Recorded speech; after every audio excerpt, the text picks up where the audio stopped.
Hey there, kind soul. Yes, you, the one who's always ready with a smile and a helping hand. Ever wondered if your kindness might be doing more harm than good? Well, you're in the right place. In the next few minutes, we're going to explore 5 ways that your kindness could actually be sabotaging your life. Don't worry, we're not here to turn you into a jerk, just to help you find the right balance. Ready for a kindness reality check? First off, being taken advantage of.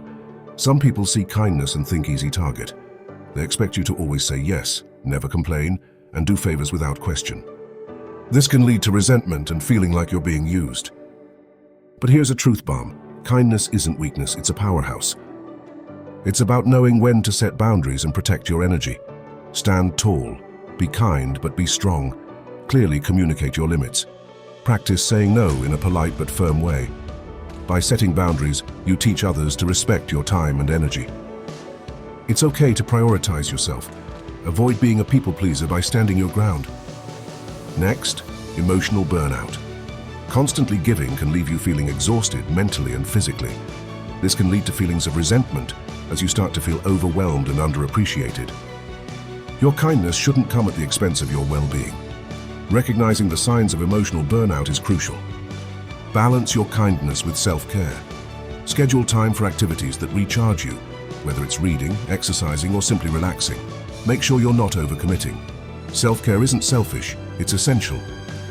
By taking care of yourself, you ensure that your kindness remains genuine and sustainable. Then there's the risk of being misunderstood. Sometimes people might misinterpret your kind actions as having ulterior motives. This can create mistrust and hurt feelings. Misunderstandings can affect your mental health. Be clear and genuine about your intentions. Communicate openly. Let others know why you're doing it. If misunderstandings arise, address them directly and with empathy. By being transparent, you build trust and reinforce the sincerity of your kindness. Fourth, unfair expectations. When you're known for being kind, people might start expecting you to always be there for them no matter what. This can lead to unrealistic demands on your time and energy, making you feel overwhelmed and stressed.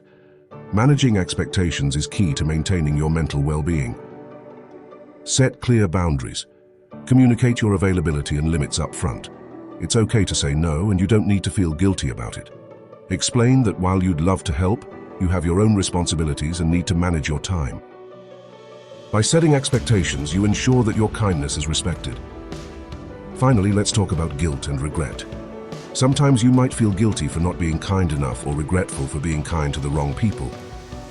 These feelings can weigh heavily on you, affecting your mental health and self-esteem. Coping with guilt and regret is essential for your emotional health. Release the guilt and embrace your strength. Understand that no one is perfect and everyone makes mistakes. Learn from your experiences and move forward. Embrace your kindness without guilt. Focus on the positive impact you've made and continue striving to be your best self. You're doing your best, and that's what really matters. So there you have it. Remember, kindness can be a double-edged sword. It's a superpower, but it can also sabotage you if you're not careful.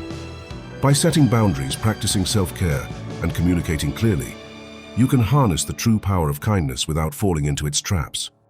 Thanks for watching, and don't forget to like, comment, and subscribe for more such videos. Stay kind, stay balanced, and stay powerful.